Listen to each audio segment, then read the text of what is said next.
It was a war that began shortly after terrorist attacks that took out the Twin Towers on September 11, 2001. A major centerpiece of the war on terror was Afghanistan. Today, after almost 20 years, the United States military has left Afghanistan. A short time ago, the Pentagon announced they've completed efforts in evacuating remaining civilians and troops, effectively ending the longest war in American history. The exit strategy from Afghanistan has been heavily criticized in recent weeks as Americans and Afghans were put into dangerous situations as sudden exit operations began just as the Taliban quickly took control of the country. In the final days of this war, American troops continued fighting off those terrorist attacks and helped to evacuate thousands of Americans and Afghans. A final attack, a suicide bombing at the Kabul airport, left 13 American service members and hundreds of civilians dead. Now, we've spoken with Afghan refugees here in Boise who still have family back in Kabul. But what about the military perspective? Joe Parris spoke with a Boise veteran who says until recently, he hadn't yet fully reflected on his time serving in Afghanistan. Got to see a very intimate part of Afghanistan, sort of the behind the scenes of the war, if you will.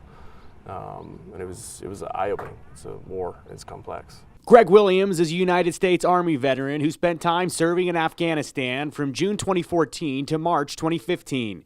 He says the word complex comes to mind when talking about his experience in Afghanistan. I served on a private security detail for our regional commander, so the two-star general that was in charge of the southern region of Afghanistan, basically tasked with taking him to key leader engagements and meetings and such, making sure he stayed alive. So we did a lot of work with the Afghan National Army, a lot of their commanders, a lot of their political leaders. Williams says after leaving Afghanistan and finishing his military service, he moved on and really didn't think about everything that he'd been through.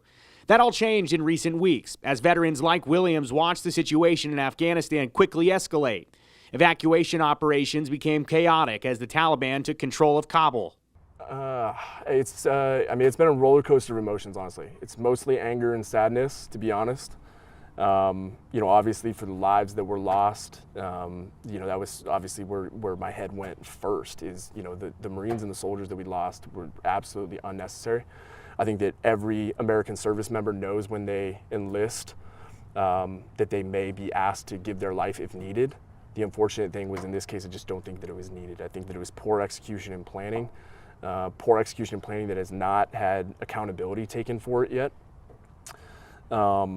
And just all around, anger at the situation, something that just certainly did not need to happen. And even if it were to happen, it could have been executed much better. I've spoken with local vets who tell me, frankly, we're frustrated because we were there, we worked hard, we lost friends, our lives were affected forever. And if you look at the end results, we don't feel like we made any difference. Right. How do you feel about that? I mean, I know you mentioned it's frustrating and it makes you angry and sad. And yeah. I honestly feel like I've reconciled that question a little bit. When it first kicked off, that was like the immediate question is like, what was it for then? Why were we there? What was it for? And I think that certainly is probably the biggest question that vets are struggling to answer right now. What I keep reminding myself and what I would remind my fellow vets of is that if nothing else, while we were there, we made an impact. And we may have thought that it was going to be a lasting impact, and it may not be a lasting impact based on what we're seeing right now. But if nothing else, while we were there, we made people's lives better. Not everybody's, but we did make people's lives better. And if nothing else, it was worth that. We are Americans, and that's what we try and do is help people. And we helped people while we were there, and we should be proud of that now and forever going forward. A tough reality that many Afghanistan veterans are dealing with is the fact that many of the Afghan people that they worked alongside will not be evacuated from danger. The people that I honestly feel sorry for and the people that we as veterans keep talking about are the folks like interpreters and advisors and the people that just signed up to voluntarily try and help the U.S. to make their country better, to impact their family and their friends. But we're never asked to fight and we're promised a better life coming out of this. And, for those people that we are leaving over there, whether it's an interpreter or an advisor or whatever it is, we promised them something and that made it our mission. And we as Americans carry out the missions that we set out to accomplish, and we are not finishing this mission. We're leaving people over there, and I think that is where the majority of that anger stems from in the veteran community right now, is knowing that we are walking away from a mission. Williams says there are certainly important conversations for the veteran and military community to have in the coming weeks. He hopes, though, that the recent headlines and legacy of the war in Afghanistan will get Americans thinking. I really, truly hope that, if anything, the American public has an awakened sense of gratitude for living here after seeing things like people literally hanging on to the side of an airplane to get out of that country. They didn't know where they were going. They didn't know what they might, encounter.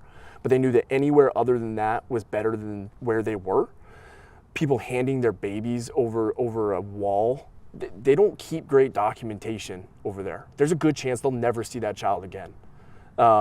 If that doesn't spark something in the American mind of like, hey, I'm pretty lucky to live where I do, and maybe I should start paying attention to what's going on here so that we don't waste it all and let it all go down the drain, I don't know what possibly could. And in that case, we don't deserve the life that we get to live here.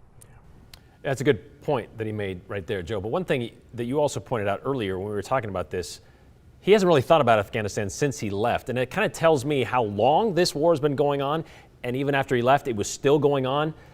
But because it was around so long, it was just kind of a thing. It just was always there. Yeah. Well, I can tell you, Brian, just personally growing up from 2001 till today, like the Afghanistan war has been a constant background in my entire life. And I know I'm not the only one like that. I mean, there were people that were not even born on September 11, 2001 that turned 18 back in 2018, and they went and served for several years in Afghanistan. It's something that I think today a lot of veterans and a lot of people are going to talk about. The bookend, I guess you could say, the end of the Afghanistan war today as America finally formally leaves. It's something that I know that our veteran community is reflecting on, and there are tough conversations to have in the coming days, Brian. Yep, it's not going to get any easier. It's not going to close just like that either. All right, thank you very much, Joe.